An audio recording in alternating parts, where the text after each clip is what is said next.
Welcome, ladies and gentlemen, to Rebels TV for another week, our 25th episode of the 2016 season, our second finals episode, and a very, very special episode of Rebels TV this week as we recount not just the first week of the finals, but also the TAC Cup's Morrish Medal night earlier in the week. Sean Kelly's my name. Joining me as always in the co-host chair, AFL Victoria's talent manager Phil Partington. Parto, mixed weekend, let's say. Well, mixed weekend, Sean, yes. Probably results on the ground, not the way we wanted to go, but results off the ground, outstanding. Hugh McCluggage, the first Rebels Morrish medalist, so a really great achievement for Hugh and his family, but also the South Warrnambool Football Club and also the Rebels program, Sean. So very pleasing night at Zinc Restaurant in Melbourne on Monday night. Starting off with the Morrish Medal night, of course. The night started well. Cal Wellings nominated for the TAC Cup Personal Growth Award, which has replaced the Coaches Award, so great to see Cal nominated for that one. Oh, as you know, Cal's been my trainee for the year, and his personal growth off the field, as in organising clinics for us, and his vision on a Thursday night, his preparation for that has been outstanding. So thoroughly deserves the Personal Growth Award for the Rebels. But also, Sean, we had two players also make the TAC Cup Team of the Year. Correct. In Willem Drew and also Hugh McCluggage. So to have two players with their plaques at the moment. And that's a great achievement for our program and the boys as well. So very pleasing to see those boys get rewarded with from a great season of football. And then the major award for the night, as you mentioned off the top of the show, the very first Rebels Morrish medalist, Hugh McCluggage, the best and fairest for the TAC Cup competition for season 2016. A wonderful effort, winning on 16 votes. Thought he might have got a couple more in those last couple of rounds there. I think he had a 37 disposal game against Bendigo where he kicked 3 goals and didn't poll a vote. So, and then in the last round we were just waiting for that. We've gone through 1 vote, 2 vote and 3 votes North Ballarat Rebels, and Huey had, I think, 29 touches and 2 goals in the last game. We were waiting for the 3 votes.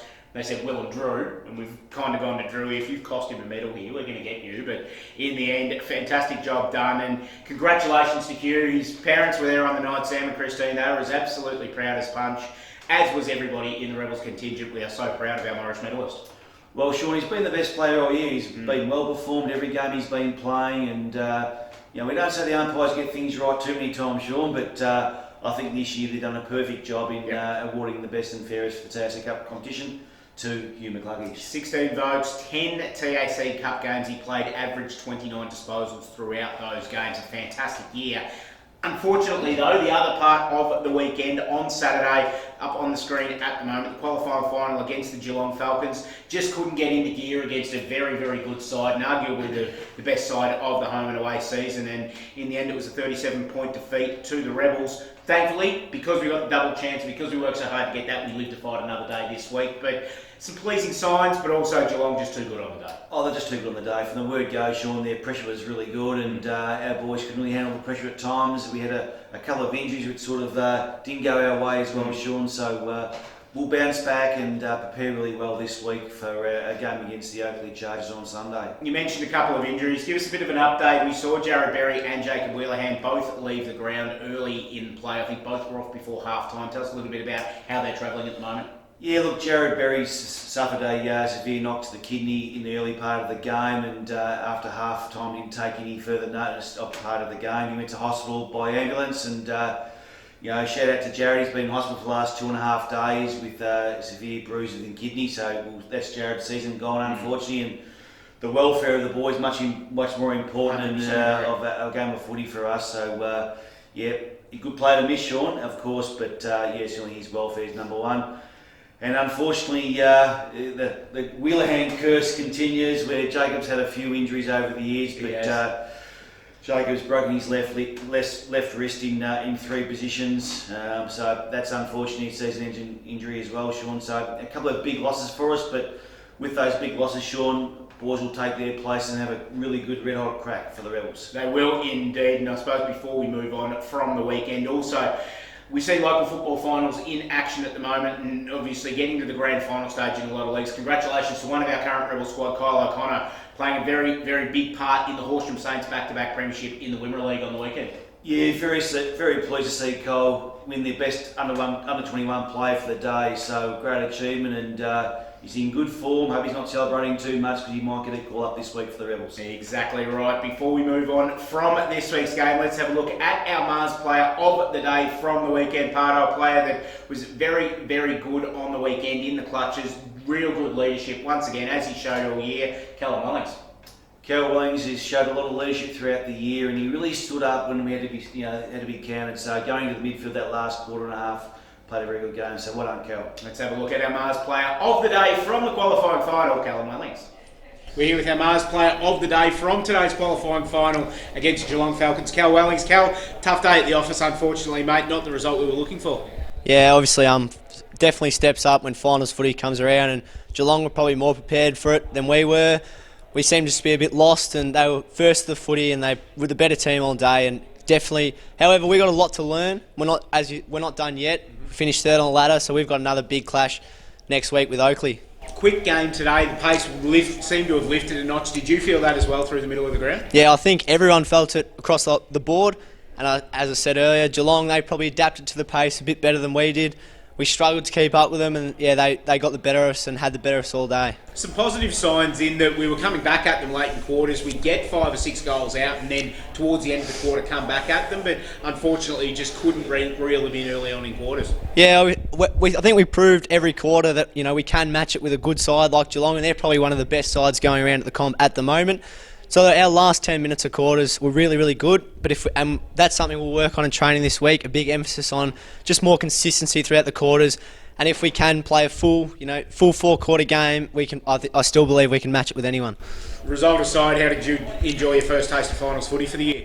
Yeah, it's really good. I was lucky enough to have a bit of taste of finals last year in 2015 group, so I felt like I was a bit more of an experienced head out there for the Rebels. But it's going to be a tough final series again, but I don't think anyone should write us off just yet. I enjoyed being out there, and I know probably only 3 boys out there had finals experience before this at TAC Cup level. So, as I said, we'll have a lot of learning this week. Boys with a bit of experience now heading into next week, and we're going to have a red hot crack at it. Well, Cal, congratulations, mate. Best of luck for the coming week in the game against the Chargers. Good on you, Shaun. Look forward to it.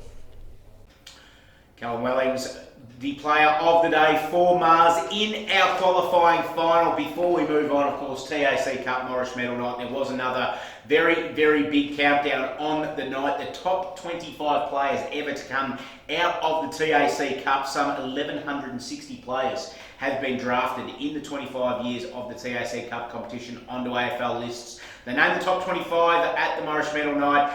The Rebels are very proud to say that we had one on the podium in 3rd spot on that countdown.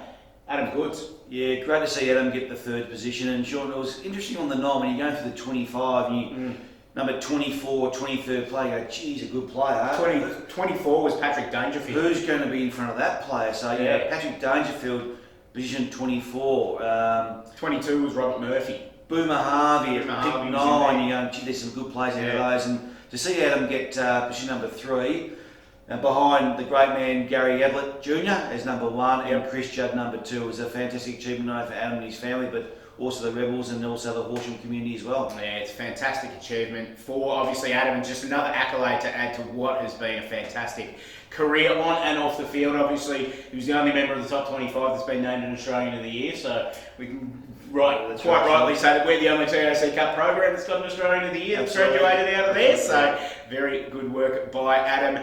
Time to go inside 60 this week though, Parto. Who we got, Shaun? We have got this will be a very interesting one because he's a little quiet around the club, but you get him on the field and he's got plenty to say, of course. We're talking about Naish McRoberts from the Stawell Warriors. This could be very, very interesting.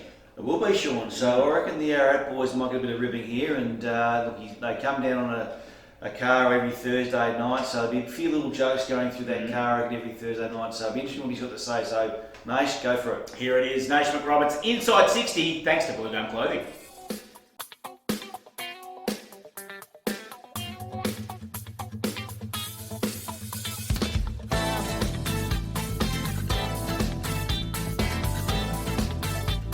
Usually it's Naish, but Tom Williams calls me outside. Halfback flank. Dyson Heppel. Ararat Eagles and Stawell Warriors Football Netball Club. Experienced. Probably Tom Williamson.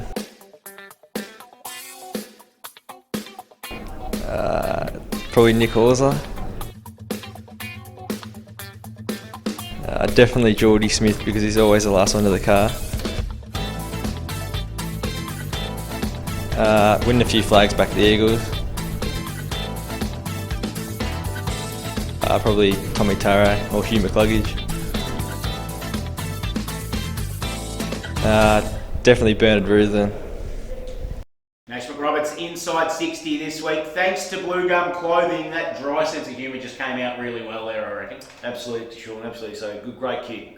He is indeed a fantastic player and one that will need to be in pretty good form this weekend. Semi-final weekend in the TAC Cup, and the Rebels in action in their semi-final this weekend against a pretty red-hot Oakleigh Chargers side. Icon Park on Sunday, 2:15 p.m. This is going to be a really big challenge because whilst the Oakleigh Chargers finished outside the top four for the year, they knocked off two top four sides in the last two rounds to basically allow the Rebels to get into the top four. And then on the weekend, an extremely impressive display in their elimination final against the Quarter Cannons. Well, the Chargers are probably the informed team of the competition, Shaun. So, look, they always seem to perform well this time of year when they got their schoolboys back into the team and sort of gelling a bit more. But we'll be very confident going to the team. We'll be into the game. We'll be going everything right at training this week, Shaun. So we're looking forward to a really good game on the weekend because if we win, we go into the prelim final. Yep.